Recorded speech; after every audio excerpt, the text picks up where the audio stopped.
Wall Street veteran Bernard Madoff has been arrested and charged with running a $50 billion Ponzi scheme. Congress wants to know what caused the Enron meltdown. Now, while the collective rage currently is focused on WorldCom, Tyco CEO Dennis Kozlowski was convicted of looting hundreds of millions of dollars. This is one of the biggest fraud cases ever. Their president's a crook. Well, I'm not a crook. Find out more on this week's episode of White Collars, Red Hands. As long as there are rich people, there will be frivolous things to spend money on. And a lot of money at that. Maybe it is tens of thousands of dollars for an exclusive piece of grass where you can knock a small ball into a small hole. Maybe it's millions of dollars on artwork that looks like it could have been made by a blindfolded monkey in a basement with a hand tied behind its back. All right. Maybe it is over $100,000 to a porn star that you probably had mediocre sex with because your Cialis didn't kick in on time and thinking of your daughter just didn't do the trick this time, whatever it is. Or maybe it is on bottles of fruit mixed and infected with fungus that was held in a damp cellar for longer than you've been alive. And it's the last one that we're talking about today. Wine. We already delivered you the story of the $30 million wine fraud perpetuated by Rudy Kurniawan, but wine fraud has been a long-time con because wine has been a long-time staple of humanity. Today, we delve into a palate cleanser episode to talk about wine and a few scandals that centered around the holiest of substances that still fucks you up. Talking about wine so much, it's just kind of a little cheesy, don't you think? You're going with a pun? You're doing cheese puns to start off? I think we've done cheese puns before. Old material. That's hack. It's pretty American of us, if you can think of it. Do I sound do you not appreciate my craft? Cheese. American cheese. Cheese. That took me a long time. It did. That took me a long time. I'm embarrassed about that one. The joke really aged, actually. So we're not even talking about cheese is the thing. You're like 2 degrees of separation from what we're talking about today. Cheese puns are easier than wine puns, and you eat cheese with wine. So No, I get it. Anyway, welcome back, everyone. My name's Kashan. And I'm Nina. And this is another episode of White Collars, Red Hands. To be very honest with you today, we were supposed to do a main story today. Mm-hmm. And when I started doing the research for it, it was really quick because I found everything on the topic in like 15 minutes. And then I was like, that's not going to do it. Shoot. So I had to do a last minute audible. And instead, we're doing an aggregate episode, a compilation episode of a couple of wine scandals. And at the very beginning, we're going to talk about the history of wine. I'm excited. And then more than that, we actually have... Do you want me to grab the other one? Sure.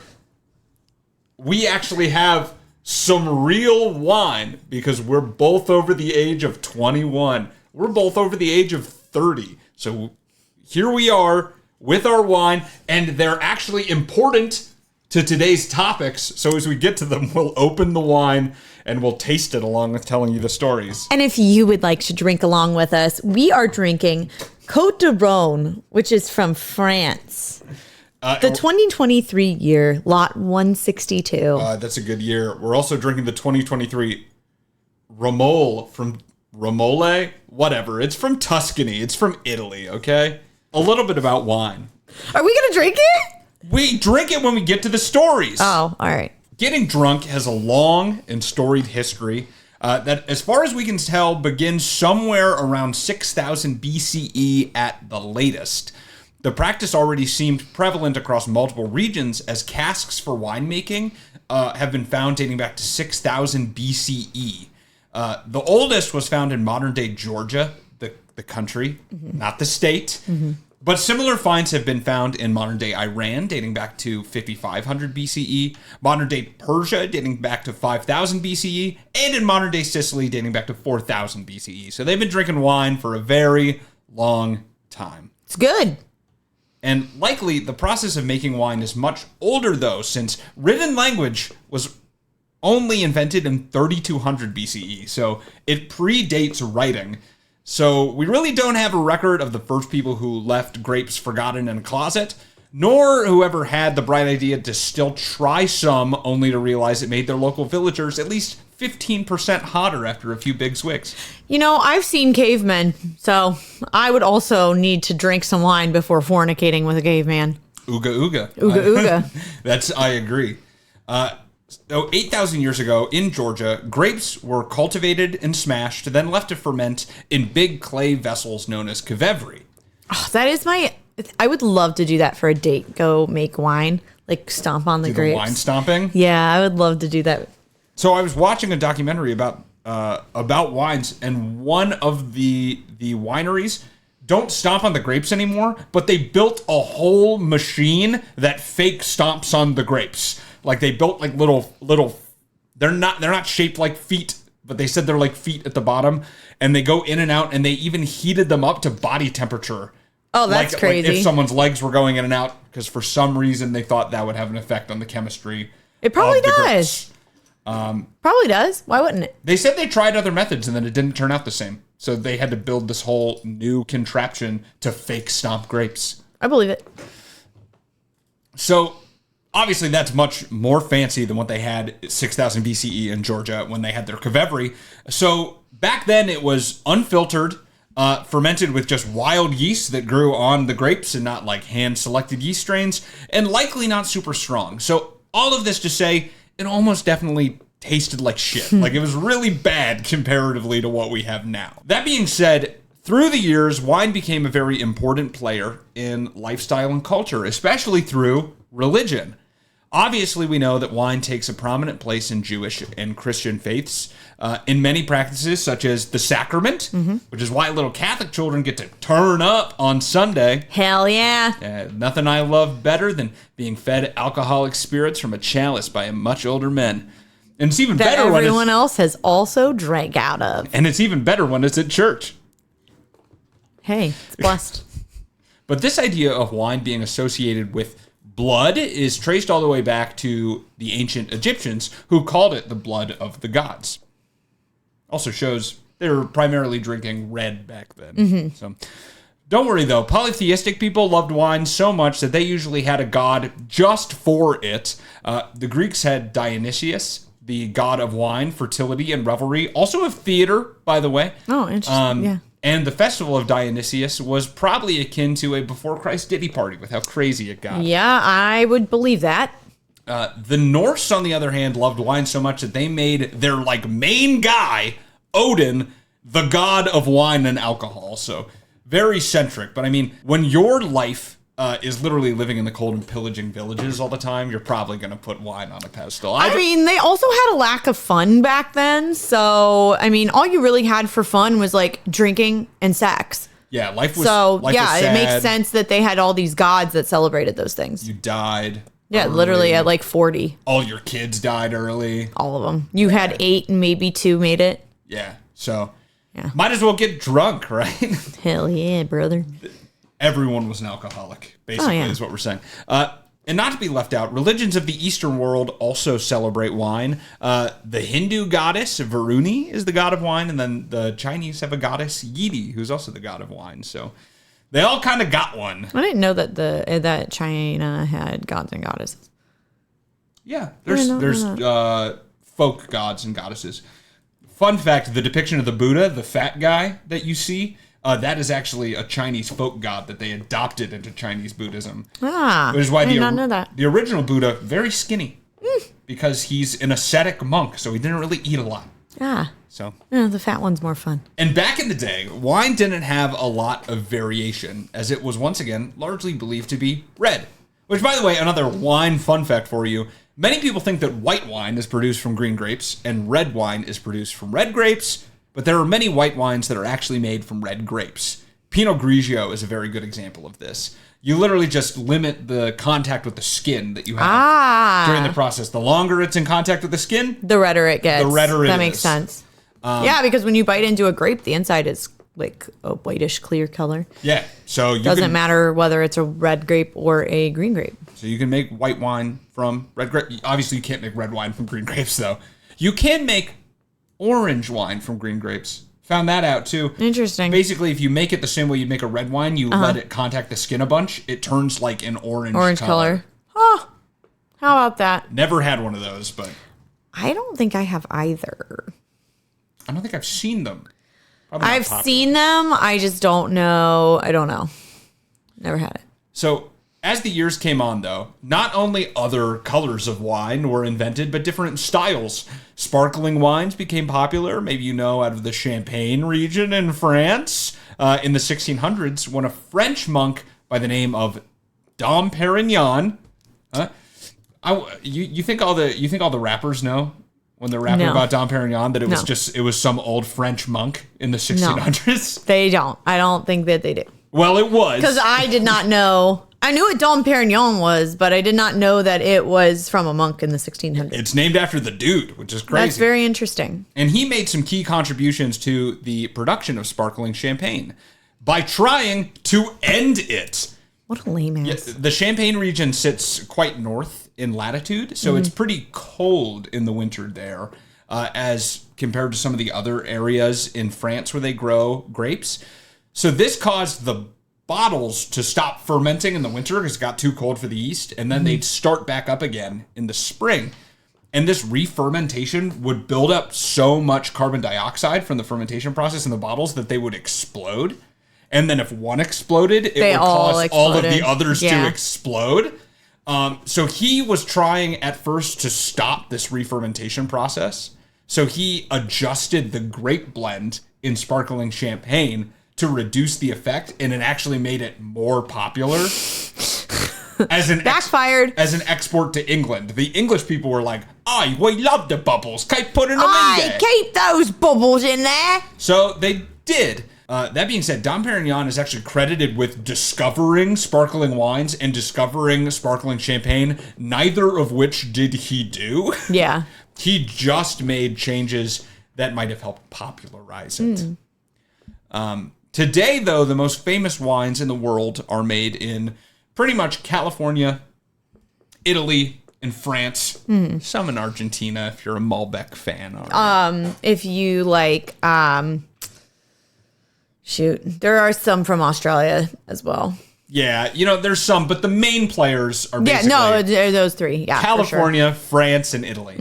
And in 2023 in the U.S., $107 billion worth of wine were sold, amounting to a total volume of just under 900 million gallons. Wow. To put that in perspective, that's 1,363 Olympic swimming pools, 3.4 billion 1-liter bottles, and I'm just going to assume probably enough to convince me that I can actually hit that high note and dream on at karaoke. You can, Kashan. Just give me 1,300 swimming pools of wine, and maybe I'll do it. But just like Pedro Pascal, wine only gets better as it ages. I know, that's right. Like cheese.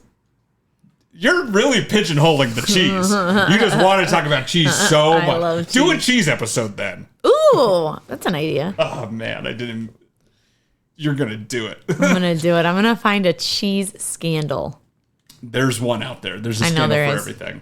And because it gets better as it ages, it also gets more expensive, which means there is a huge market for vintage wines sold to snobby wealthy people, which also means a ripe opportunity to rip them off.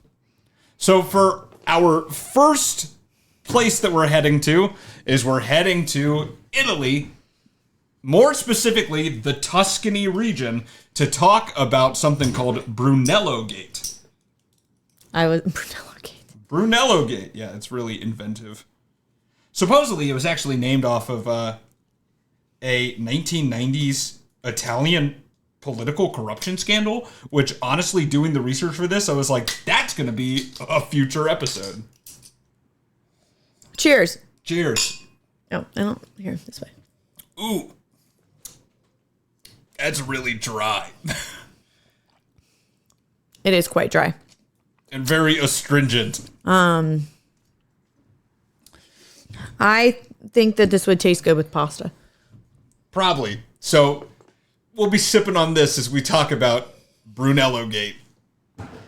In Italy, there's an area known as the Tuscan wine region, where this wine is from. And it's kind of like Napa Valley in California, where many notable wines come from.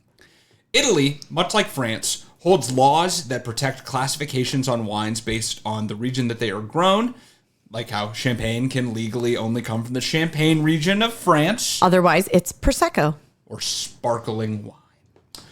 And the grapes used to make the wine. And these are called the DOCG regulations, based off of the very Italian name for the governing body that controls those regulations. The DOCG regulations are stricter, though, than French laws when it comes to grape purity, where the French say that in order to label a wine a certain style, it must be composed of at least 75% that style of grape. Oh, interesting. Italian laws say, it must be 100% that kind of grape. It's got to be pure. Yes. So if you're calling it a Pinot Noir, it's got to be 100% Pinot Noir grapes. This strict regulation is what made Brunello di Montalcino widely regarded as one of the best red wines in the world. Made from 100% Sangiovese grapes, Brunello is known for having a very strong, astringent flavor when it is young in age, which means it can sit around in a cellar for a long time and supposedly get nothing but better. It's got a very strong, very acquired taste. So you can leave it in the bottle for a long time, 50, 70 years, and it's not going to go necessarily, it's not going to lose the flavor. It's just going to get more mild or whatever. I don't think I've ever had wine like older than 5 years. And you think I have? I think I'd be afraid to drink it. Oh. Yeah, it's not super good. I'm not gonna lie to you. I do not like. It just kept getting drier. Fun fact: I got both of these wines from my just local shitty store that's right next to my house. So I just kind of got whatever I could. And yeah, this is not good. Yeah, don't get that one. We did not get Brunello because Brunello's expensive. Remole. Don't get Remole. Did not get Remole. Remole. It's Italian. I don't know. Remole. So this also meant that it has Brunello, because it can age for so long. It does age for so long. It has the longest aging regulation of any wine in Italy, as it must be aged for at least 4 years before sale. That's kind of crazy. A whole presidential term. Yeah, that's how long it has to be aged. And 2 of that has to be in wood. It has to be in barrels. And then the other 2 can be in bottles. Wow. And if it's aged for those 4 years and immediate released, the wineries that release it term them Normale. But if it's aged for an extra year, they term it Reserva. So some slight difference there. All right. This tight regulation of grape content and aging means that the price of a bottle of Brunello, largely grown around the village of Montalcino, ranges anywhere from $50 on the low end to $300 on the high end, with special vintages obviously worth much more than that. These are like the Normale and the Reserva releases can range up to $300. I cannot even imagine paying that much for wine. That is insane.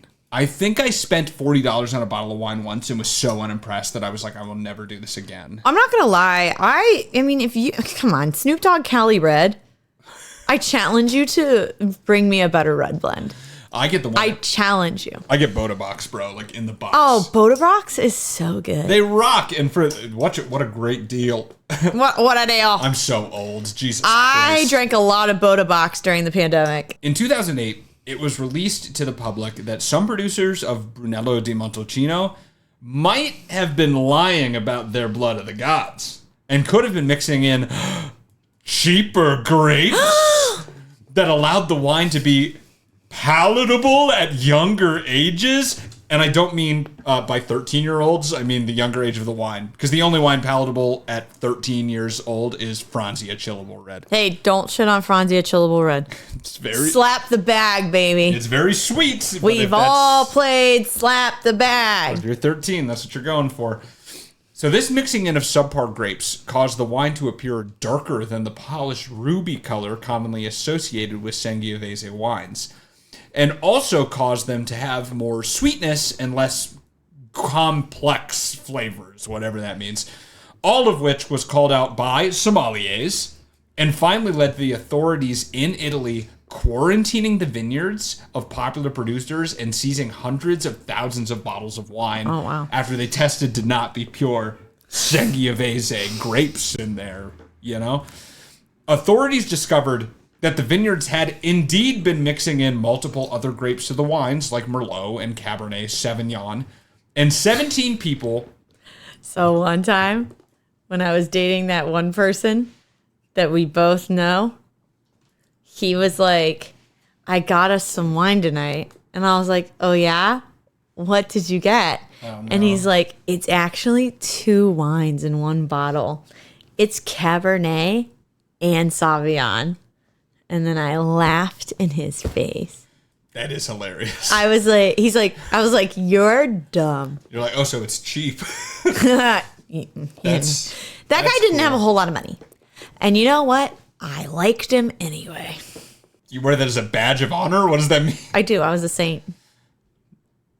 Well, great for you.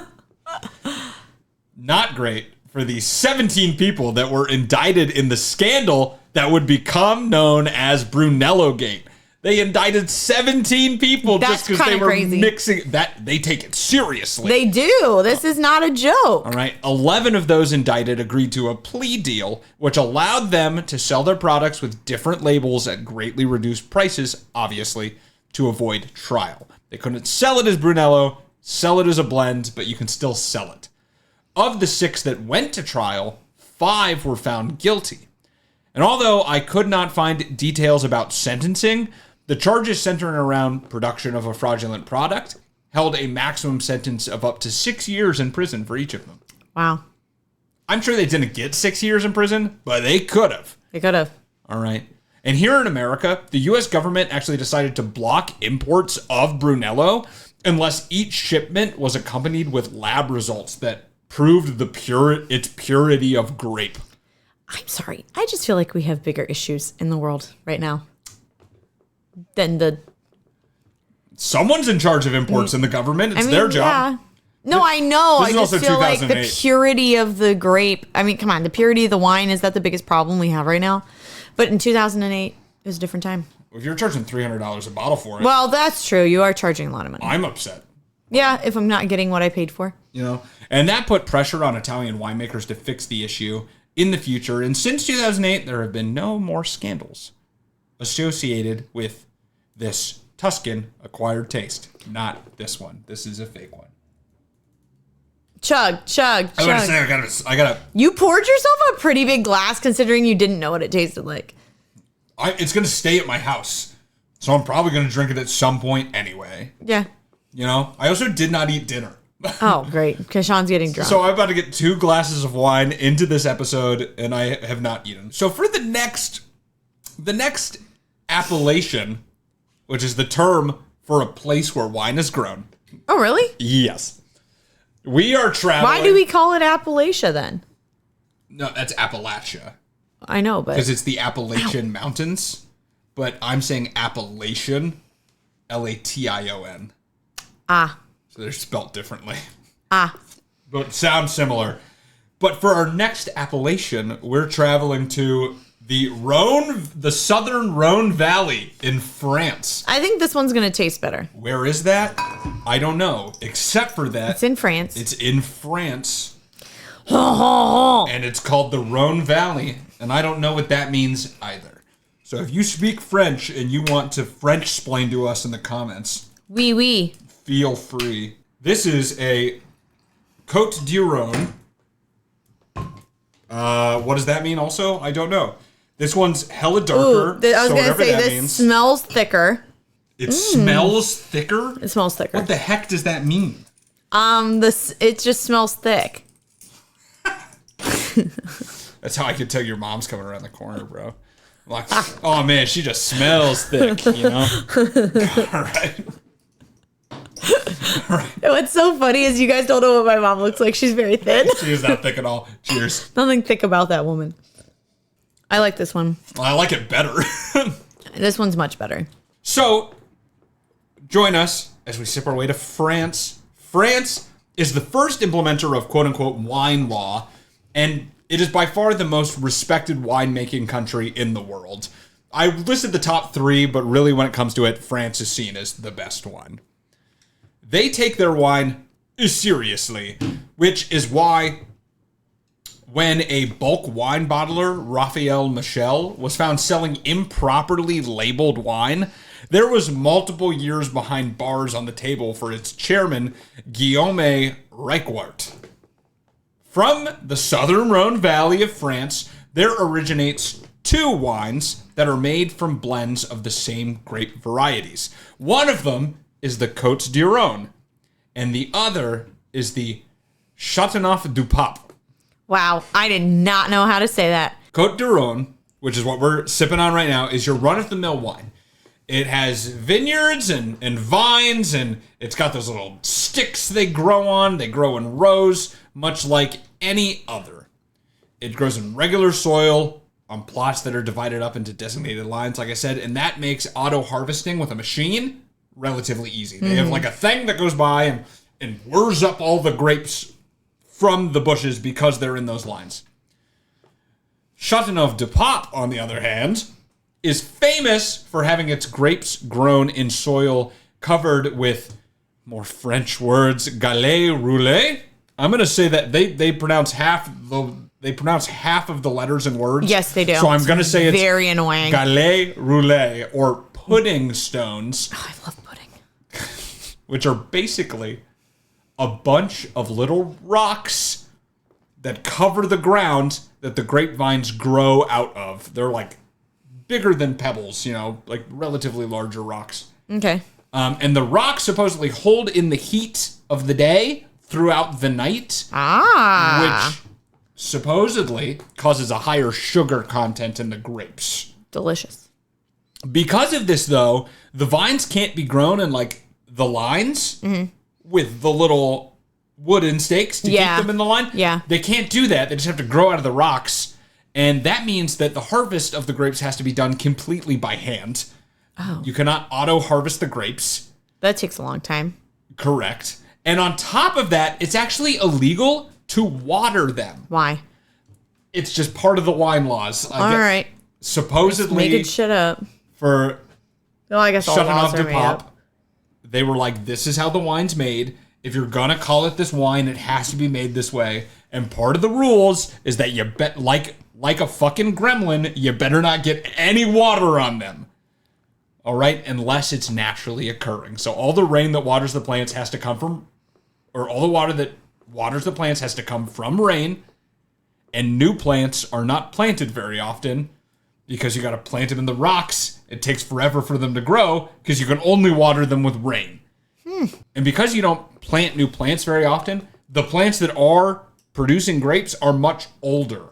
So they're producing less. Yeah, and That makes sense. because of both of that, because you are watering them, you're not watering them like technically optimally, you have to rely on rain, and because they're generally older, they produce less grapes and a lower grape yield. Supposedly that does make more like complex flavors. Like if your vines are producing less grapes, it supposedly makes a better wine. I don't know if that's actually because it makes a better wine or because it makes a more expensive wine because you're making less grapes. Yeah. But whatever. Interesting. But altogether, because of all of these issues, Côtes du Rhône and Châteauneuf du Pape, which are made from basically the same grapes and grown in pretty much the same region, Châteauneuf du Pape is much harder and more expensive to grow, which makes it worth much more money. You can charge a lot more for it. And a tax audit of Raphael Michel got the authorities to investigate the dealings of the company more closely in 2017. And upon an investigation, they found that the wine bottler had mislabeled 2.23 million cases of wine over the course of 3 years from 2013 to 2016. They labeled what is known as table wine, which is just like the shitty wine. It doesn't really have a lot of regulations. It's basically like Barefoot or Menage a Trois. Whoa. What's wrong with Menage a Trois? I think it's generally seen as a shit wine. Menage a Trois is better than the Ramole. Okay, you're not wrong there. But it's Menage a Trois? but like, delicious. Or Yellowtail Okay, yeah. You know, there's just like those brands of wine that are like, those are bad. Yeah, Kim Crawford. That's, I don't know that one, but I'm going to take your word for it. Those are table wines. All right. And they labeled these as Côte d'Aron or even Châteauneuf du Pape. And they labeled Côte d'Aron as Châteauneuf du Pape. So they're basically just slapping a new label on these things. They're just saying, it's more expensive. It's like having a bakery and charging a lot of money for a bakery, and you have your own like ho-hos that you make, and really you're just pulling them out of the hostess box and putting them in the display and saying that you made them. Charging 5 times more for them. Yeah. So in response, Guillaume Reichwart and a few other managers were taken into custody and charged with fraud and violation of tax codes. He was released on a $1.2 million bail, and he denied the charges, but he faced up to 2 years in prison and a $370,000 fine. Wow. In the end, though, he got out on a technicality. In France, in order to charge a corporation, you must charge a legal representative of the company, and they charged Reichwart, but only after he had already been dismissed from Raphael Michel, the distributor company, when they should have charged the new CEO instead. So they could no longer go after the company for what they did because they didn't charge a legal representative of the company because he no longer worked for them. If that makes sense. Kind of. It's stupid and it's bureaucratic, but it like stopped the trial process. But it worked for him. And as far as I can tell, the court case has just completely stalled. But to be fair, the company felt the heat of the scandal and they were acquired by a large holding company in France and their whole website domain is down and no longer active. So they're like it ruined the company, but like no one ever got charged. Although someone did get indicted. Yeah.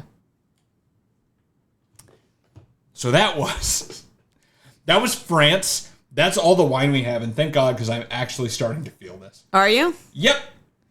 Ooh, Shashan's a little tipsy. Well, I did just slam like 2 glasses of wine in like 30 minutes. On an empty stomach. On an empty stomach. So, what's up? Let's party. Story 3 is the story that was supposed to be this entire episode, and I think ended up being the shortest of all 3 of these Hilarious. stories. So, unfortunately, there's almost no information about it, but this is the story of Vintage Hallmark in the UK. Vintage Hallmark was a wine and spirits dealer that held a shop on St. James Street. I say shop with quotation marks because they didn't really have a shop there. They just based... A pop-up? They had an address there that they used. And they used it because it's in a very affluent area of London, and it made them look good. But they didn't actually run a shop there. And the whole thing was ran by 3 stooges. Directors Robin Grove and Richard Gunter, as well as accountant David Lamb. And they started pitching investment opportunities in vintage wines and spirits for some reason, primarily to American doctors. Starting in 1995, don't know why they targeted that demographic. They've got money. I think they got like 1, and then he told his friends, and then they were just like, I guess we sell to doctors in America now. Yeah. They told their prospective investors that their money would buy wines or spirits that would then be resold in as little as 3 months for a guaranteed profit of 40%. That sounds good. Mm-hmm. Too good to be true. So what was actually happening is that they were running the investments as a Ponzi scheme, luring others to pay off previous investors. And then they took it one step further to keep the scheme going. They incorporated Vintage Hallmark in 2000 and started convincing investors to swap their profits from the investments into shares of their company, which is obviously just another nothing burger because it's all built on lies. If they did just ask for their money back, though, and they said, well, no, I don't want to get stock in your company, they would instead try to convince them to roll over their profits into another investment to avoid paying them out and even get more money into the scam. Or if that didn't work, they simply just didn't give them the money back, which happened to like multiple people that invested in them. Meanwhile, each of the directors were making $1.7 million a year, 900,000 pounds, and they were skimming off, at least Richard Gunter skimmed off 1 million pounds, or roughly $1.9 million additionally, just from the proceeds of the Ponzi scheme to buy. He bought like, fancy cars and all the stuff that these people normally buy when they're making a bunch of money scamming people. But it can only last for so long, as the company went bankrupt in 2003, owing 77 million pounds to investors. And accountant David Lamb, faced with this bankruptcy, knowing that this fraud would soon come out, he actually committed suicide. Wow. Which kind of complicated the investigation. But Grove and Gunter were still later arrested after the Serious Fraud Office conducted an investigation. In 2010, Richard Gunter was found guilty of fraud and sentenced to 5 years in prison, which actually ran concurrently with a 4.5-year sentence he had already been given in 2008, because he was involved in a, they called it a copycat scheme. Mm-hmm. It was the same scheme, but for a frozen food company. Interesting. Called Tahir Tandoori Frozen Food, which, if someone came to me and said, we do investments in liquor and wine, like vintage liquor and wine, I'd believe them a little more than if you came and said, we do frozen Indian food and we can make you 40% on the dollar. I'd be like, that doesn't sound right. I want none of that, That's the first good pun you've done all episode. Thank you. Congratulations. Thank you. So Grove, on the other hand, he had a jury that could not reach a verdict and was eventually acquitted. Both were disqualified, though, to act as a company director in the UK until December 2021. And as far as I could tell, I haven't heard anything from them since this whole fiasco happened in 2011. So that was our 3 stories about wine. We toured, we went to Italy, we went to France, and we went to the UK, which is not known for their wine. No. So we don't have anything from them, and I wasn't going to pick... What do they have? Fish and chips. Shitty beer. I shouldn't say that. Guinness. Someone's going to be... But that's not in England. It is from the UK. It's the UK, but it's from the UK, but this was from England, so if we're cutting hairs, then no. The English have, like, English pub ales, like Boddingtons. Those are okay. Let's see. So, we've been on our tour of wines. We've learned a little bit about wine history and some about... This is what happens when you ad-lib, and you also are 2 glasses of wine deep. We've learned a little bit about the... Fuck, man. Jesus Christ. We've learned a little bit about the history of wine and about some of the frauds that can amount from this very old spirit that has been getting people drunk for at least 8,000 years, including me right now, because I'm not going to lie, I'm a little tipsy. So I think it's about time to sign off from this episode. Saucy Kashan. So thank you so much for listening. This has been kind of a looser, sorry for the late audible, this has been a looser episode than maybe what we're normally accustomed to here. But my next episode... I like it. My next episode, at least, is going to be a very interesting one that's going to be very historical and have a lot of information on it. So I feel okay that we're taking a little palate cleanser here towards the end of the season. Well, we need one after that wine.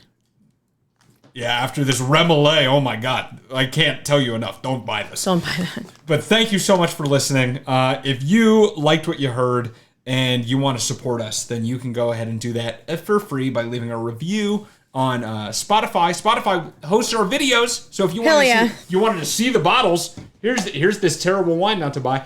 Here's the little bit better wine. Slightly better. Yeah, I would drink this. Not this.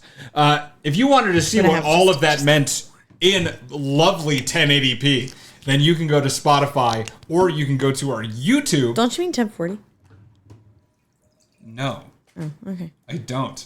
What? I thought it was 1040p. Are you thinking about your taxes? It is that time of the season. 1040 easy? Yeah, but it's 1080p for sure. Really? Okay. I'll bet my life on it. That's how confident I am. You can kill me if I'm wrong. I don't want to kill you. You won't have to because I'm right. That's the original HD. Well, the original HD format was How do I 720p, but then it was 1080p. There's 1440, and then there's 4K, which is like 2160 by 38, whatever. I don't remember the exact number. Okay, I believe you. Good. So you can watch the videos on Spotify, or you can check out our YouTube, which is White Collars Red Hands.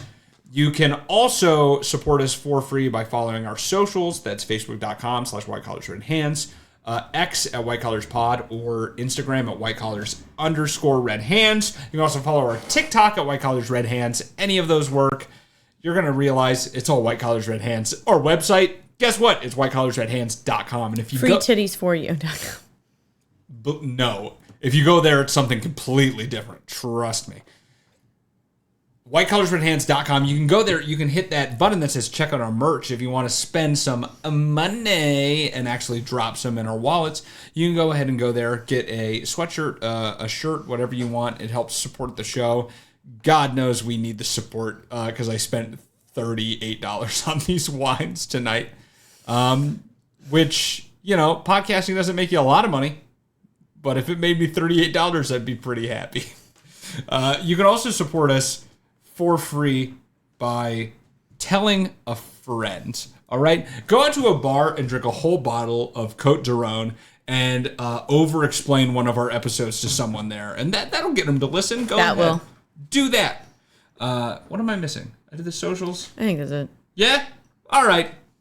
Suggested episode. There we go. You can email us at whitecollarsredhands@gmail.com to suggest an episode that'll keep us more on track than this wine-fueled episode tonight. And I think with that's going to be it. So thank you guys so much for listening. And we'll see you next week on another episode of White Collars, Red Hands.